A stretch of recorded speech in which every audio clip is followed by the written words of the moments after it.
Cuando somos niños, rara vez comprendemos el alcance de nuestras acciones. Solo buscamos combatir el aburrimiento y de pronto aparece alguien diferente. Una anomalía que no entiendes. ¿Qué más da? Solo es una broma, ¿no? Que no se lo tome tan a pecho. Nadie hace nada al respecto, así que ¿qué más da? Pero un día los papeles se invierten y entonces descubres que eso duele. Ya no es gracioso. 5 años después, la culpa y el resentimiento siguen consumiéndote. Cansado de vivir así, decides poner tus asuntos en orden y solo queda devolver un cuaderno. Pero ese reencuentro cambia por completo la última decisión que pensabas tomar. Esta es, en pocas palabras, la historia de Shoya Ishida. Hola, yo soy Yasmún y sean bienvenidos, mis queridos internautas, a esta pequeña nebulosa información donde cada fragmento enciende una chispa en este rincón del universo. En el fragmento interestelar de hoy visitaremos Koe no Katachi, o Una voz silenciosa, una historia que comienza cuando un joven que ya no soporta la culpa de quien fue, descubre que quizás todavía existe la posibilidad de mirar de frente a la persona que más hirió y aprender a vivir con ese pasado en lugar de intentar escapar de él. El origen del daño. La anunciada llegada de una nueva alumna despierta curiosidad y expectativa en el curso de Shoya. Sin embargo, cuando Shoko Nishimiya entra por primera vez al salón, esa sensación cambia por completo. Su discapacidad auditiva la convierte a los ojos de sus compañeros en alguien casi ajeno a su mundo. La barrera del lenguaje representa un desafío enorme, tanto para una niña de su edad como para un grupo de niños que lleva años compartiendo las mismas dinámicas. De pronto, alguien nuevo altera el ritmo de la clase. Hay que repetir las cosas, esperar a escribir en un cuaderno y comunicarse de una forma distinta. Lo que para un adulto puede parecer un pequeño esfuerzo, para un grupo de niños termina sintiéndose agotador. Pero el verdadero problema no era Shoko, era que el único adulto capaz de guiarlos jamás lo hizo. Su profesor nunca les enseñó cómo incluirla, cómo comunicarse con ella o cómo afrontar esa diferencia con empatía. Simplemente los dejó resolver la situación que ninguno tenía la madurez suficiente como para comprender. Y más que nada no ponía empeño porque se le hacía tedioso hacerlo. Y es precisamente aquí donde el manga toma una decisión muy interesante. Nos muestra esta historia desde la perspectiva de Shoya. Porque sí, él es el agresor, pero no responde al estereotipo del niño violento, con un pasado trágico o un entorno familiar devastador. Shoya es simplemente un niño inquieto, impulsivo y aburrido que constantemente busca emociones nuevas. Como él dice, combatir el aburrimiento. Y Shoko representa un desafío que no logra comprender. Su actitud tranquila, su paciencia y la ausencia de una reacción clara ante las provocaciones lo desconciertan. Como muchos niños de su edad, busca una reacción y quiere provocar una reacción, cualquier reacción, y al no encontrarla, cada una de sus acciones escala un poco más que la anterior. Y no quiero justificar todas sus acciones nefastas solo porque es un niño, pero hay que mencionarlo de su contexto. El problema es que nunca está solo tampoco. Sus compañeros ríen, participan o simplemente observan sin intervenir. Nadie pone un límite claro o si los hay, no generan el suficiente impacto para que haya un cambio. Poco a poco, la dinámica de molestar a Shoko deja de sentirse excepcional y comienza a convertirse en parte de la rutina del curso, hasta que aparecen las consecuencias. Destruir un aparato auditivo es grave. Destruir varios significa poner una carga económica enorme para una madre que está criando a sus 2 hijas sola. Por primera vez, lo que ocurría dentro de la sala de clases deja de ser visto como cosa de niños y se exige que alguien asuma la responsabilidad.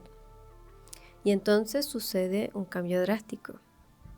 En lugar de cuestionar el comportamiento de todo un grupo, incluyendo al profesor que nunca intervino de forma asertiva, resulta mucho más sencillo señalar a un único culpable, Shoya. A partir de ese momento, los papeles se invierten. El niño que durante meses lideró las agresiones pasa a convertirse en el nuevo blanco del rechazo de sus compañeros. Él, incapaz de comprender lo que realmente está ocurriendo, vuelca toda su frustración sobre Shoko, responsabilizándola por una situación que él mismo ayudó a construir. Una pelea entre ambos termina marcando el fin de esa etapa. Poco tiempo después, Shoko cambia de escuela, pero el daño ya está hecho. Ella se marcha, las heridas no. El acoso a Sayoya continúa hasta terminar la enseñanza básica y el aislamiento que comenzó ese día termina acompañándolo durante años, hasta llegar a su tercer año de preparatoria. La culpa y la resignación. ¿Qué quedó de ese niño después de todo lo que ocurrió? Quedó un joven que dejó de creer que tenía derecho a formar parte del mundo. Las famosas seki sobre el rostro de las personas son la representación perfecta de ese sentimiento. No solo le impiden mirar a los demás a los ojos, sino que reflejan la profunda convicción de que ya no merece conectar con nadie. Durante 5 años vive aislado, apático y resignado, convencido de que el niño que fue definirá para siempre al adulto en el que se convertirá. La culpa ya no es solo un recuerdo de lo que hizo, se ha convertido en su identidad. Ya no es hice algo horrible, sino que se volvió a soy una persona horrible. Y solo queda la resignación, por lo que piensa a mal paso darle prisa, y es por eso que decide ponerle fin a su vida, comenzando a vender sus pertenencias, saldar sus deudas y poner en orden todo aquello que dejará atrás. Entre esos pendientes solo queda un cuaderno, el cuaderno de Shoko Nishimiya. Pero, ¿quién es Shoko? Para mí fue uno de los personajes más difíciles de analizar de todo el manga, y es que aunque esté presente prácticamente desde principio a fin, rara vez verbaliza lo que realmente siente. Sus palabras casi nunca reflejan su mundo interior, y cuando las emociones amenazan con salir a la superficie, las esconde detrás de una sonrisa, como un mecanismo compensatorio a la barrera del lenguaje. Con la llegada de Shoya, eso comienza a cambiar, pero todavía no me quiero adelantar a ese momento. Antes creo que es necesario mirar el lugar donde nació esa forma de comprender el mundo. Shoko es una niña que aprendió desde muy pequeña que su propia existencia podía convertirse en un problema para los demás. Su núcleo familiar está formado por su madre, su abuela y su hermana menor Yuzuru. Por otro lado, la familia paterna decide desentenderse de ella al descubrir su discapacidad auditiva y termina responsabilizando a su madre por no haber advertido antes del matrimonio. Más allá de si esa situación refleja o no una realidad frecuente en Japón de esa época, dentro de la historia cumple un papel fundamental. Desde muy pequeña, Shoko crece viendo cómo una característica que ella nunca eligió termina rompiendo una parte de su familia. Su madre, obligada a convertirse en el único sustento del hogar, adapta una postura firme y exigente. Quiere criar hijas capaces de salir adelante por sí mismas y entiende que no puede permitirse mostrar debilidad. Es una decisión que resulta comprensible si pensamos en todo lo que tuvo que afrontar. Sin embargo, esa fortaleza tiene un costo. En su intento por protegerlas, termina construyendo una relación marcada por la rigidez y la distancia emocional. Afortunadamente, la presencia de su abuela equilibra un poco ese ambiente, ofreciéndoles cariño y la paciencia y la contención que necesitan. Sin embargo, también resulta interesante observar cómo toda la dinámica familiar comienza a reorganizarse en torno a las necesidades de Shoko. Su madre carga con la responsabilidad de sostener económicamente el hogar y pasa gran parte del tiempo trabajando, por lo que no se toma el tiempo de aprender lenguaje de señas. Esa realidad hace que su abuela tenga la iniciativa de aprender y decide enseñarle a sus nietas. Por su parte, Yuzuru asume desde muy pequeña un rol que nunca le correspondía, el de proteger a su hermana mayor. Al verla sufrir burlas y agresiones constantemente, comienza a endurecer su personalidad y a mostrarse desafiante frente al mundo. Deja de asistir a clases, desarrolla una actitud rebelde y fotografía animales muertos con la esperanza de convencer a Shoko de que la muerte no es la solución. Lo más triste es que sin darse cuenta termina poniendo su propia infancia en pausa para vivir pendiente de su hermana mayor. Su amor por Shoko es profundamente genuino, pero también implica renunciar a una parte de sí misma para convertirse en el apoyo que necesita su hermana. Y creo que es precisamente en este contexto donde comienza a formarse la manera en que Shoko interpreta el mundo. Desde muy pequeña observa cómo las personas que ama reorganizan su vida para cuidarla. Por eso termina convencida de que su existencia supone una carga para los demás y aprende a responder de la única forma que aprendió, disculpándose constantemente y escondiéndose detrás de una sonrisa falsa. Entonces, con la llegada de Shoya nuevamente a su vida, ella queda completamente desprevenida y su primera reacción es huir. No es una reacción difícil de comprender. Frente a ella acaba de aparecer la persona que más se asociaba a uno de los momentos más dolorosos de su infancia. Sin embargo, cuando Shoya intenta alcanzarla, ella decide regresar y preguntarle simplemente ¿por qué? La respuesta no llega con palabras, llega con un viejo cuaderno que creía pertenecía al pasado y con unas manos que ahora intentan comunicarse. Y creo que es en ese instante que la imagen que tenía de él comienza a resquebrajarse.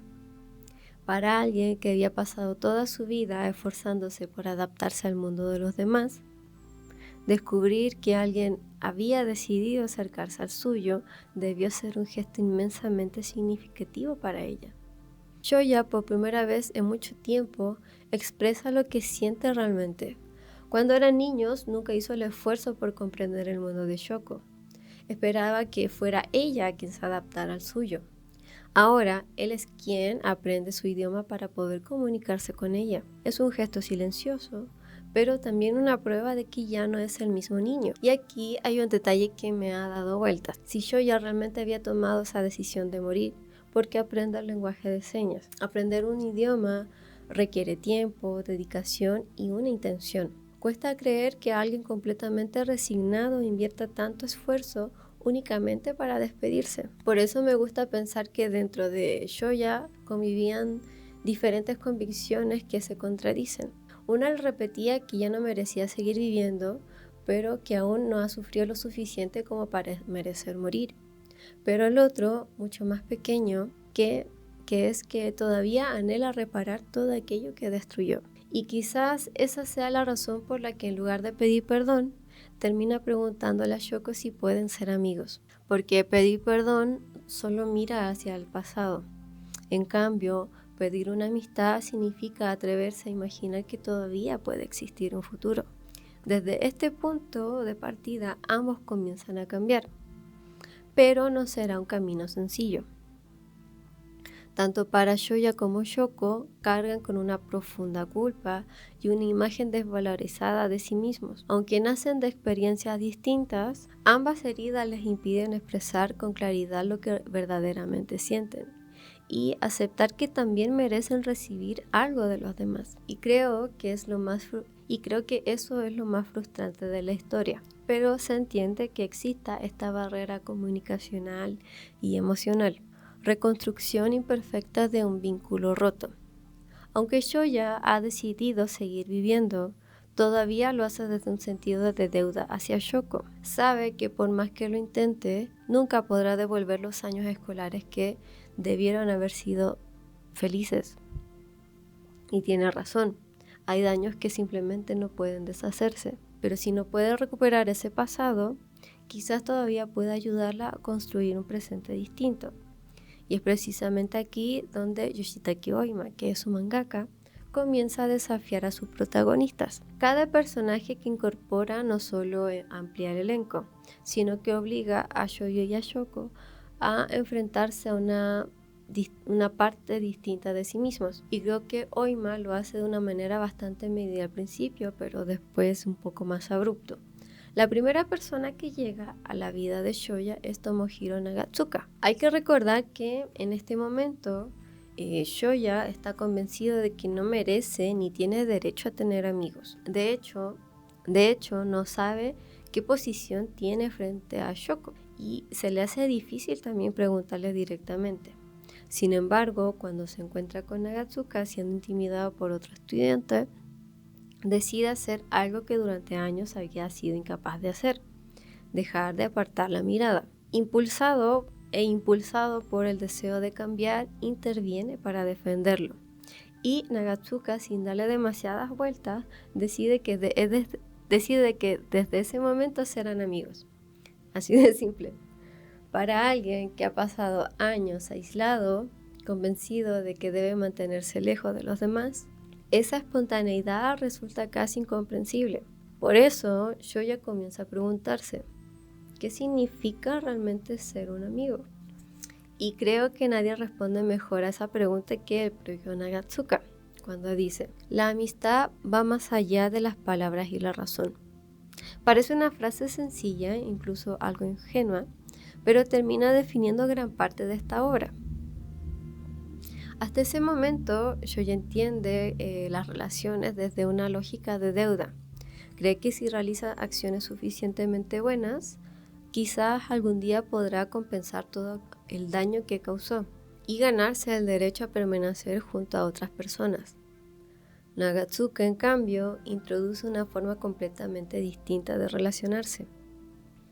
No le exige explicaciones, no conoce todavía su pasado, tampoco espera que demuestre ser merecedor de su compañía. Simplemente lo reconoce como su amigo y ya.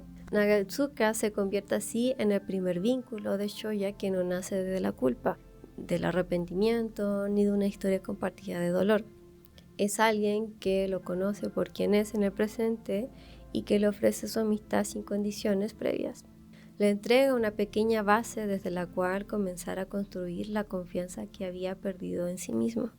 La amistad no es una recompensa que se obtiene después de haberse pagado todas las deudas. A veces nace simplemente porque dos personas deciden caminar juntas. Y aunque Shoya todavía no logra comprenderlo por completo, esa nueva experiencia comienza a modificar su forma de mirar los vínculos. Con esa pequeña base de confianza intenta hacer lo único que cree que puede hacer por Shoko: devolverle una parte de aquello que siente que le arrebató. Cuando le pregunta a quién le gustaría volver a ver, ella menciona a Sahara. Ella había sido la única compañera que durante la primaria intentó acercarse a Shoko, quiso aprender lengua de señas, quiso entenderla y quiso ser su amiga. Sin embargo, esa decisión también la convirtió en el blanco de rechazo de sus compañeras, hasta el punto de terminar teniendo clases particulares. Y gracias a Shoya, ambas vuelven a encontrarse.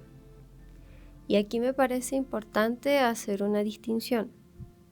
Shoya no está reconstruyendo el pasado. Eso es imposible. Lo que realmente está haciendo es ofrecerle la oportunidad de construir un recuerdo nuevo. Y creo que esa diferencia es fundamental. Ahora, me decantaré por hablar de Ueno y de todo aquello que implica su regreso, y probablemente sea la más difícil de comprender. Creo que Yoshitaka Oima utiliza a Ueno como una fuerza de fricción, que empuja el crecimiento de los personajes, pero de una forma muy agresiva. Shoya desea profundamente no volver a encontrarse con ella, porque verla significaría mirar de frente una parte del pasado que nunca terminó de cerrar, el niño que alguna vez fue. Pero el destino es cruel y, sin darle demasiada tregua, los reúne nuevamente en un cruce. Ueno interpreta aquel encuentro como una segunda oportunidad para recuperar la cercanía que alguna vez tuvo con él. Pero Shoya, aunque no quiere realmente tenerla cerca, ella se impone y realmente él no siente el valor de negarle en un 100% su presencia, porque es casi lo mismo que lo que está haciendo con Shoko. Sin embargo, le deja muy en claro que solo podrá perdonarla si primero se disculpa sinceramente con Shoko. Para Ueno, aquello resulta casi imposible, porque la odia. Desde su llegada al curso, Shoko representó una ruptura en el mundo que Ueno conocía. Alteró las dinámicas del grupo y exigió una forma distinta de comunicarse y relacionarse, y ella no estaba dispuesta a hacerlo. y al darse cuenta de que podía acercarse más a Shoya participando de sus burlas, terminó sumándose al acoso.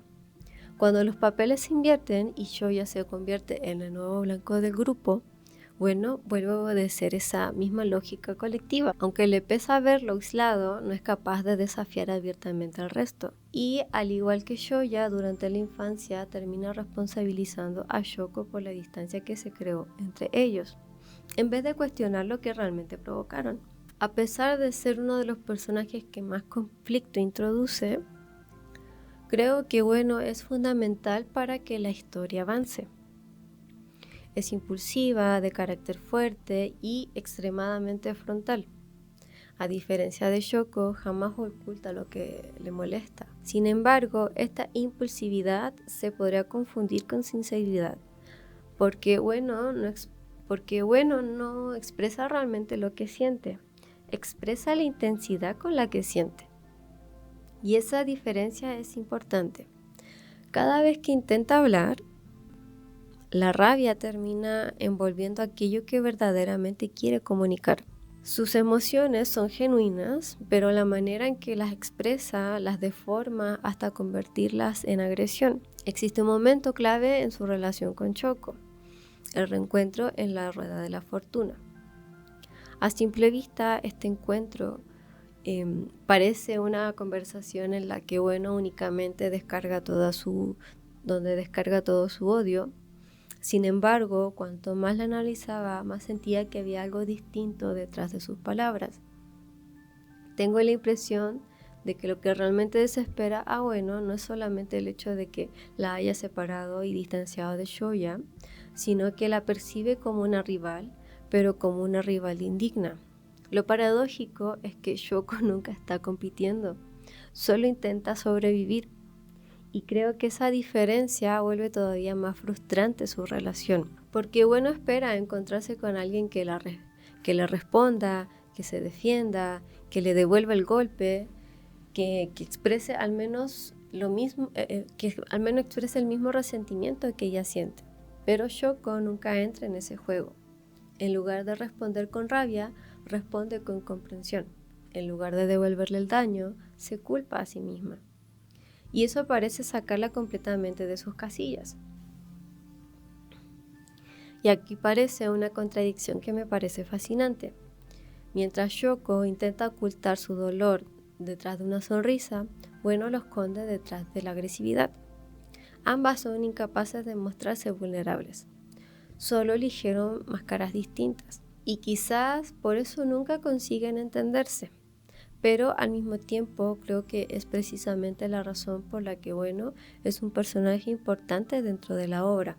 Mientras casi todos intentan proteger a Shoko, hace exactamente lo contrario, la confronta. No lo hace de la manera correcta, ni mucho menos de una forma sana.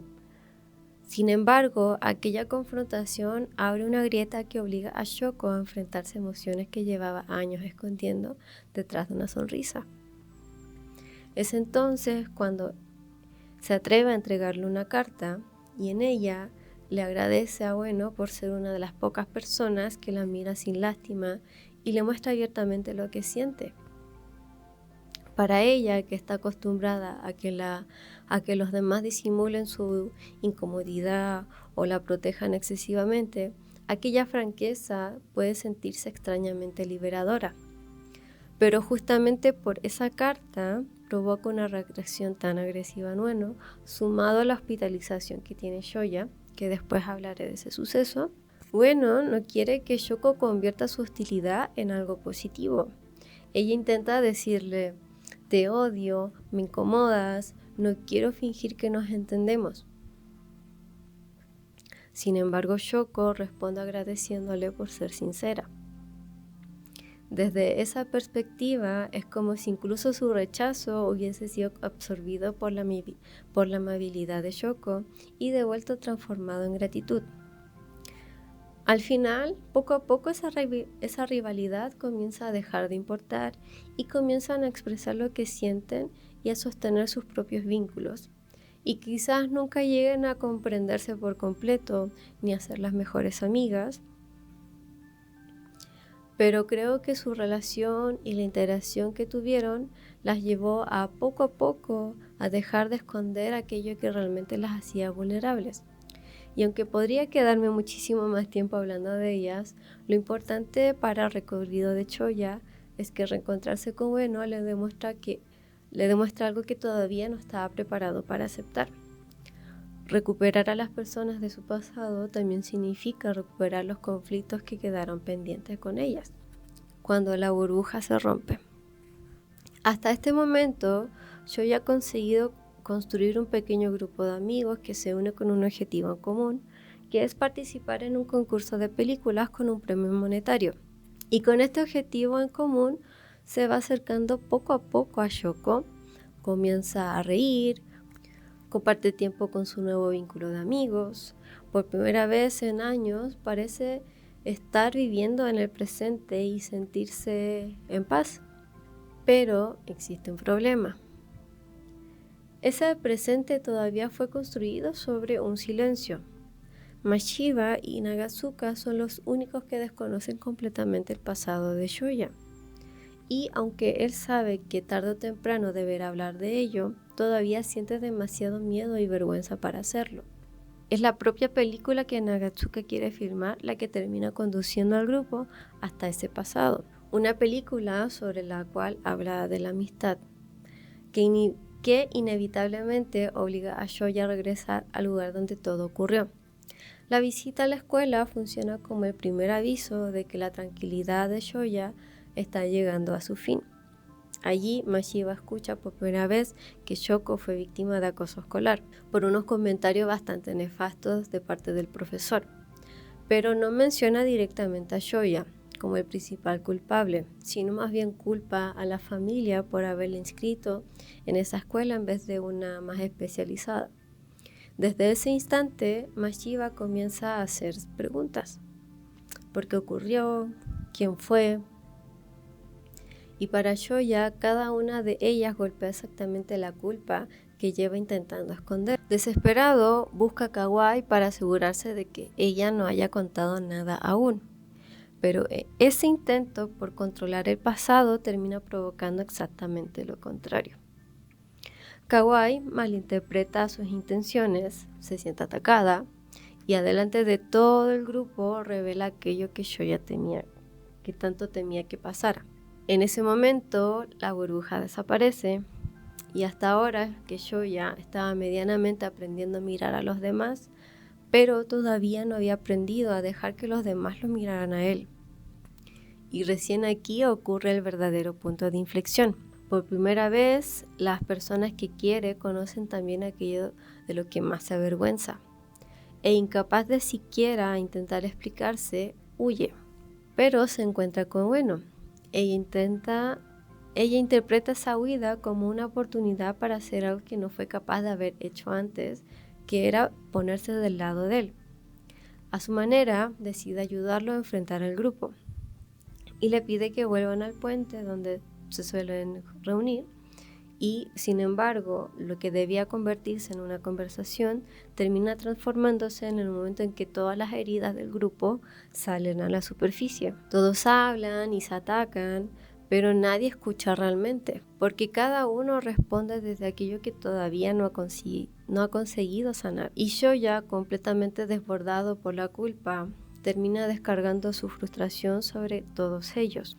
Les dice exactamente aquello que sabe que puede herirlos. De esa forma termina convirtiéndose nuevamente en el responsable de su propia soledad, porque él ya había asumido que no había solución ni vuelta atrás. Pero quien recibe las consecuencias de aquella discusión con mayor violencia es Shoko. Ella, al enterarse de que el grupo se ha separado, vuelve a interpretar el conflicto como la única manera que conoce, creyendo que todo ocurrió por su culpa.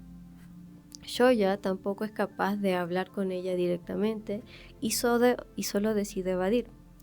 Y ambos aparentan estar bien, pero vuelven a esconder el dolor para no convertirse en una carga para el otro. Esta incapacidad para comunicarse conduce a Shoko hasta el punto más doloroso. Convencida de que su existencia solo provoca sufrimiento, decide terminar su vida arrojándose desde el balcón de su apartamento.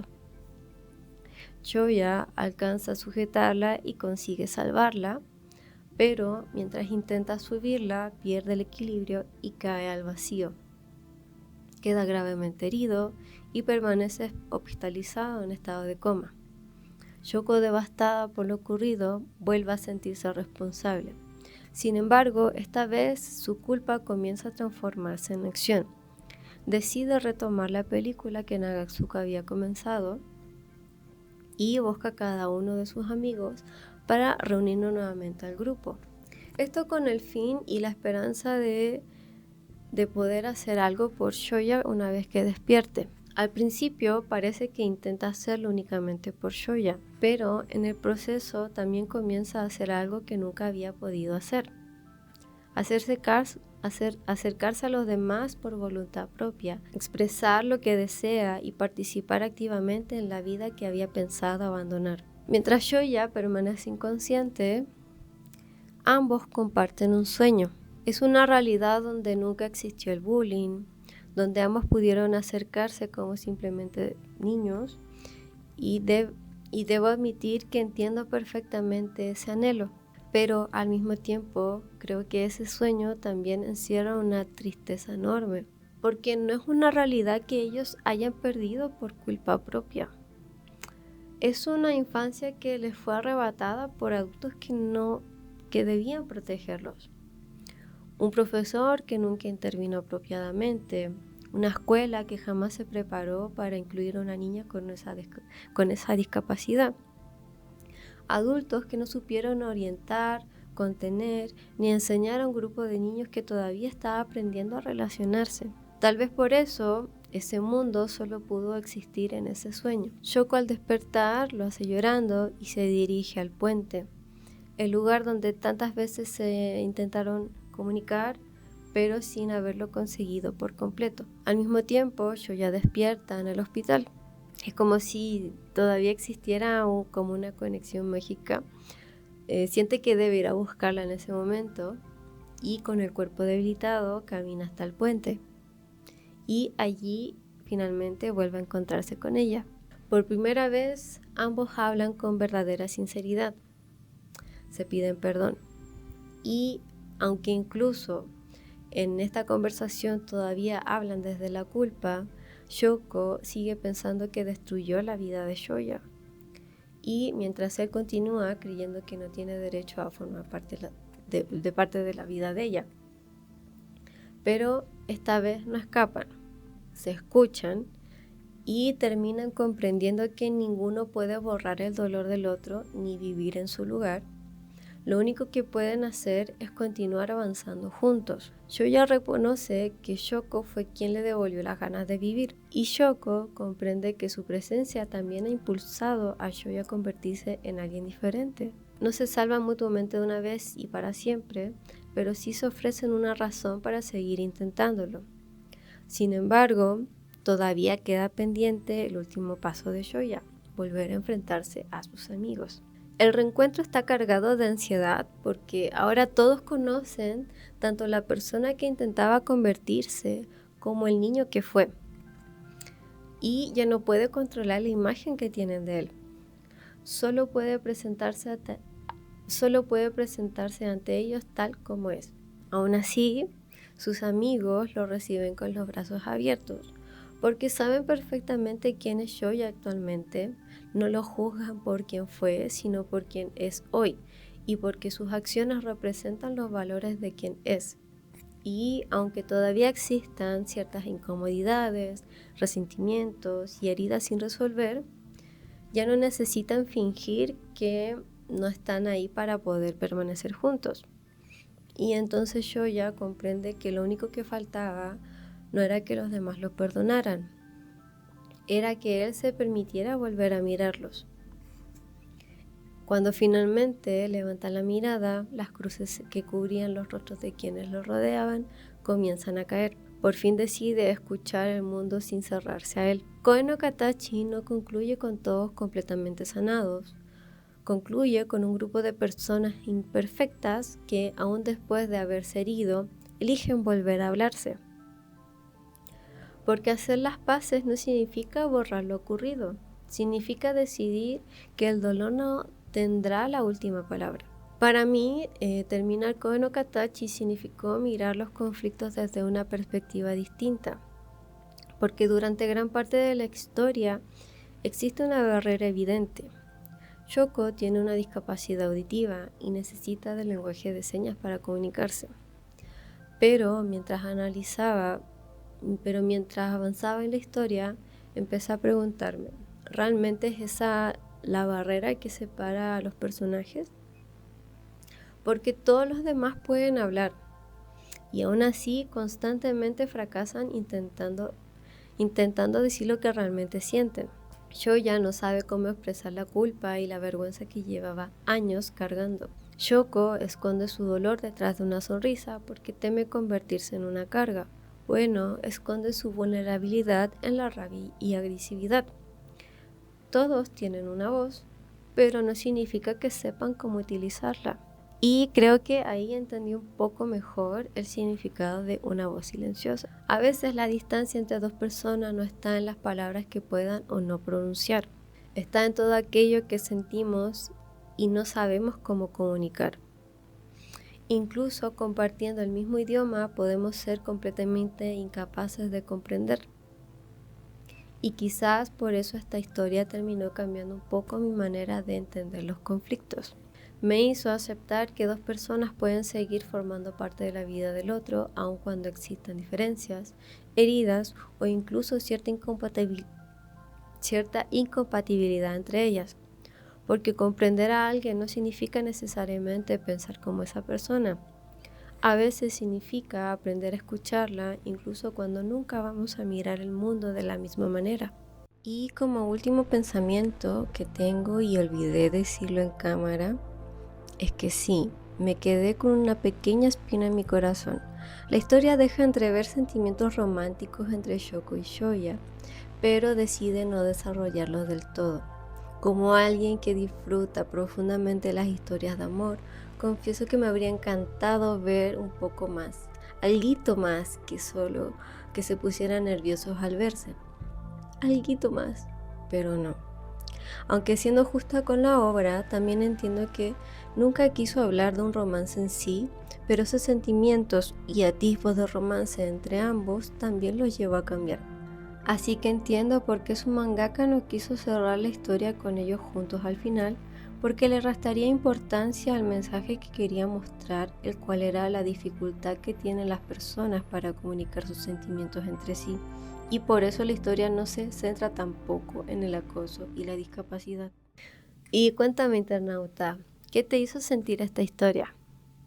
¿Qué llegaste a reflexionar al final? Déjenme sus comentarios en la sección de meteoritos, que yo los voy a estar leyendo con mucha atención.